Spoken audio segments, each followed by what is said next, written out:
Bonjour, voilà, donc je fais cette vidéo aujourd'hui pour parler de la présence d'une forme de vie intelligente au sein d'une planète. Alors, euh, on pourrait croire que le sujet, parce que ça y ressemble, j'évoque pas, j'évoque pas le sujet le fameux sujet qui soulève la question quelle est la place de l'homme dans l'univers. Moi, je suis pas du tout sur ce truc-là. Je vais pas aussi loin, moi je reste juste sur la planète. Et quelle est l'utilité, l'intérêt d'une présence, d'une forme de vie intelligente sur une planète qui l'abrite. Donc voilà, hein, donc je me suis posé, comme beaucoup de gens, hein, depuis l'aube des temps, à se demander pourquoi l'homme est l'homme, pourquoi il est tout seul. On sait maintenant qu'il n'y a qu'une seule forme sur notre planète, je pense que c'est un peu partout pareil, j'imagine que c'est un peu la même configuration, vu qu'on répond tous aux mêmes lois physiques, que ce soit ici ou ailleurs. Enfin, je pense. Donc je pense que c'est toujours une forme de vie avec des bras qui se tient sur deux jambes. Je vois pas comment on aurait pu faire de réaliser tout ce qu'on peut faire aujourd'hui à quatre pattes, quoi. Ou si on était resté dans l'eau. Donc je pense que c'est vraiment sous cette configuration là qu'une forme de vie intelligente peut, à ce stade, dans les premiers stades en tout cas, commencer à exister et à le démontrer en fait. Donc je dis pas que s'il y avait une forme de vie intelligente ailleurs, je dirais qu'elle aurait plus ou moins la même configuration physique que nous. Je dis pas qu'il serait exactement similaire à nous. Mais voilà. Donc quel est l'intérêt d'une forme de vie intelligente au sein d'une planète? Est-ce que c'est un hasard, comme le disent les darwinistes, ou c'est suite consécutive d'accidents, d'évolutions, enfin bref, ça serait dû au hasard? Ou alors est-ce que c'est les plans d'un être supérieur, comme disent les créationnistes? Moi j'ai envie de dire ni l'un ni l'autre. Ni l'un ni l'autre. Pour moi, pour ma part. Peut-être un mélange subtil des deux. Mais pourquoi? Parce que aujourd'hui, je me suis posé cette question, comme beaucoup de gens, encore je le répète, pourquoi il y a une seule forme de vie intelligente en ce monde? Alors quand je dis une seule, en vérité, il y en a eu plusieurs des hominidés, hein. Je ne vais pas tous les citer, mais il y a eu le dernier en date, c'était le néandertalien. Il y a eu aussi l'homme de Flores. Mais l'homme de Néandertal a été éliminé, hein, de toute manière, et puis je pense pas que dans l'état où il se trouvait, il n'était pas assez performant pour pouvoir répondre à aux problèmes que je vais soulever après. Donc, à la finale, il n'y a qu'une seule forme de vie intelligente sur Terre, c'est l'homme, le genre humain. Et quel est l'intérêt pour le monde d'avoir fait évoluer, volontairement ou involontairement, et moi j'ai envie de dire, est-ce qu'il n'y aurait pas un processus naturel qui développerait une forme de vie intelligente? C'est fou ce que je vais vous dire, mais pourquoi pas? Pourquoi pas? C'est juste une hypothèse. Et en imaginant, enfin moi j'ai envie de le voir comme ça, l'homme finalement, la présence d'une forme de vie intelligente sur une planète, ça serait finalement en fait sauver et entretenir la planète, donc entretenir et la sauver. Parce que ce qui a fait germer cette idée en moi, il y a des années de ça, hein, il y a une vingtaine d'années, un peu plus longtemps même, il y a plus de 20 ans, c'est que j'observais le globe et je voyais que finalement il y a des parties de la Terre qui deviennent arides et hyper arides et qui se meurent de façon quand même naturelle. Et je me disais, mais c'est peut-être un processus qui est finalement constant sur toutes les planètes de l'univers. Alors peut-être pas, hein, faut pas non plus partir dans des trucs. Il y a peut-être des planètes dans l'univers qui ont des forêts de façon perpétuelle, qui sont voilà, qui ont un équilibre qui fait que leur étoile, elles ne craignent pas la morsure de leur étoile, et donc il n'y a pas toutes ces zones arides et hyper arides qui se créent. Peut-être aussi une configuration au niveau des continents qui crée des courants d'air euh, qui optimisent mieux voilà, la fraîcheur quand il y en a besoin, la chaleur quand il y en a besoin aussi, mais enfin bref.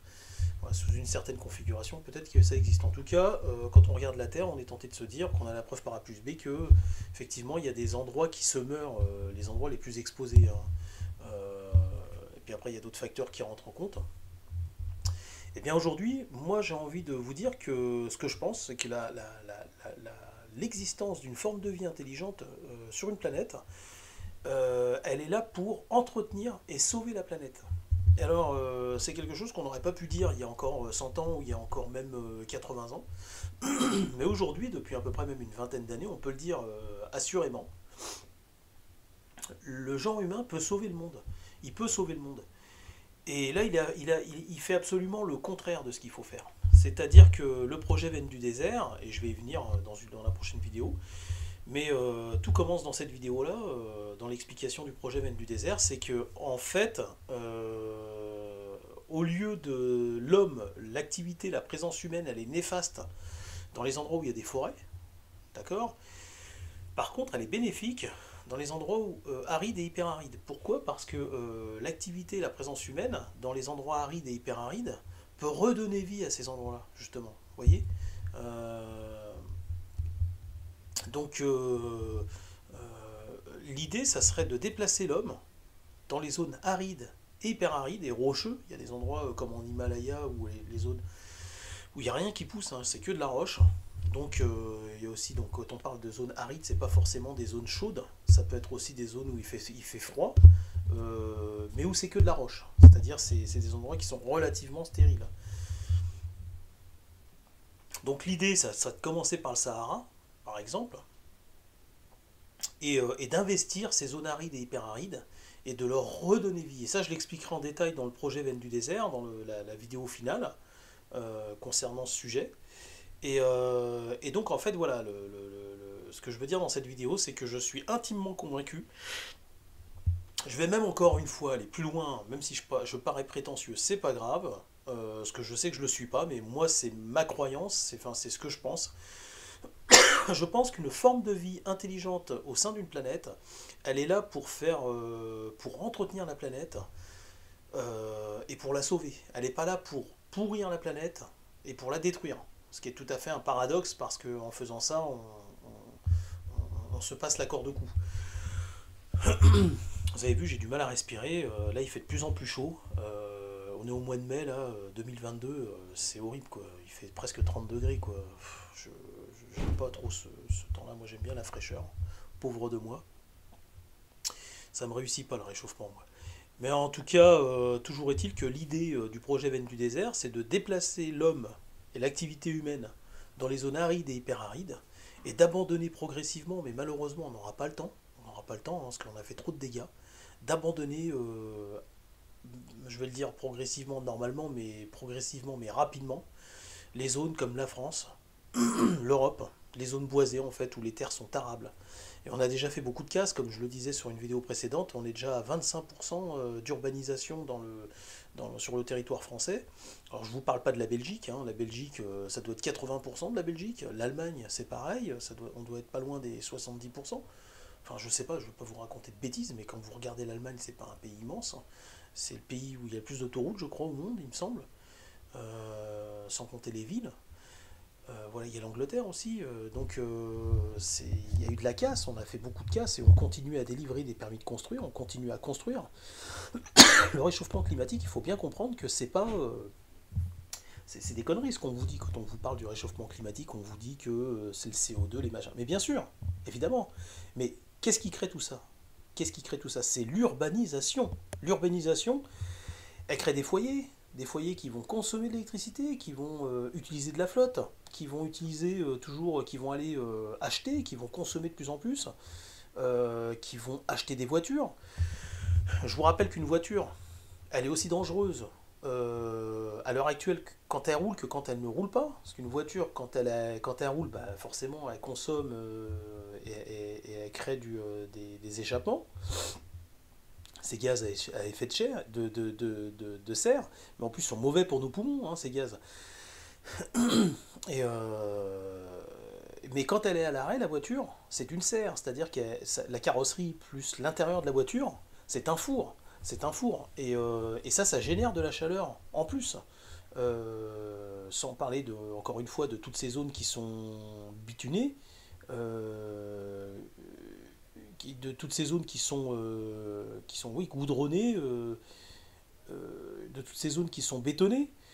Et comme je vous le disais la dernière fois, un immeuble, c'est pas seulement l'empattement qui est néfaste pour la planète, c'est-à-dire l'endroit où on l'a construit, on a creusé, on a retiré de la bonne terre pour décaisser, on a pollué cette bonne terre, on y a d'abord coupé les arbres, on a retiré les rivières ou les coins d'eau, les points d'eau qui y étaient ou qui y passaient. Avant, si vous revenez sur Paris il y a 300 ans, vous allez voir, hein, il y avait des rivières dans Paris, hein, il n'y avait pas que la Seine, hein. Il y avait d'autres rivières, hein, des petits courants d'eau et tout. Tout ça, ça n'existe plus. On a mis à la place du béton. Et c'est des immenses casseroles qu'on a construites en fait, hein, avec ces immeubles qui sont pareils. Hein, il y a toujours la partie qu'on voit, donc on se dit ouais, là, l'immeuble, on a saccagé, mais en vérité, un immeuble, toute la surface de l'immeuble chauffe. Je vous invite, quand il fait très chaud, à regarder la chaleur qui est accumulée, les calories qui sont accumulées dans la brique, dans le parpaing, dans le mur finalement, le mur et le toit de la maison. Et vous allez voir que c'est horrible. C'est pas seulement l'empattement au sol, donc la surface du toit finalement qui va représenter la hauteur de l'empattement. C'est aussi tout le tour, avec les carreaux, les murs et tout. Donc l'homme, qu'est-ce qu'il fait aujourd'hui? Il fabrique des zones arides et hyperarides qui sont pires que les zones arides et hyperarides qui ont été générées par la nature. Pourquoi? Parce qu'une zone aride et hyperaride, la nuit ça se repose déjà pour commencer, ça produit pas de la chaleur. Et secondo, c'est pas vivant la journée, c'est juste le soleil qui tape dessus, point barre. Nous, on a construit, on a fabriqué des zones arides et hyperarides qui sont vivantes et qui sont dynamiques. Elles génèrent, en plus le fait qu'elles accumulent de la chaleur autant qu'un désert, elles génèrent aussi de la chaleur. Elles génèrent de la chaleur. Avec toutes ces carrosseries de voitures, avec toute cette ferraille, avec tout ce béton, ce goudron, ce bitume, c'est encore pire.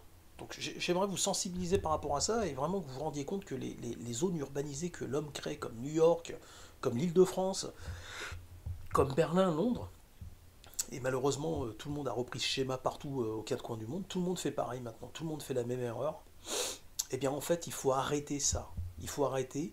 L'idée du projet Veine du désert, c'est d'arrêter, vraiment sensibiliser, il faut arrêter, il faut réduire la démographie justement pour arrêter les demandes de permis de construire, il faut arrêter de construire des bagnoles, il faut arrêter de construire faut arrêter de bétonner partout. Il faut arrêter la corruption, parce qu'il y a de la corruption derrière tout ça. Et l'idée de Veine du désert, c'est de se servir de ces villes, de la matière qui a été accumulée dans ces villes. On n'a plus besoin maintenant de détériorer la nature pour y prendre du goudron, pour y prendre du béton. On a tout ça maintenant. On l'a déjà. On sait retraiter tous ces matériaux. Et l'idée, c'est d'emmener tous ces matériaux, déplacer les grandes villes d'Occident, de les déplacer dans les zones arides et hyperarides du monde. Et je sais que ça peut paraître utopique ce que je suis en train de vous dire, mais réfléchissez. Je vous invite à méditer sur ce que je vous dis. Et la place d'une forme de vie intelligente au sein d'une planète, c'est ça, c'est le gardien de la planète, parce qu'on est les seuls. Les animaux ne peuvent pas le faire, ils ne peuvent pas changer l'état d'une zone aride et hyperaride. Mais nous les hommes, le genre humain, nous sommes capables de le faire, on est capable d'inverser.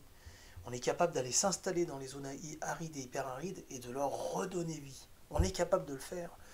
Et pour ceux qui seraient sceptiques, on a été tout à fait capable de détruire des milliards de mètres carrés sur Terre.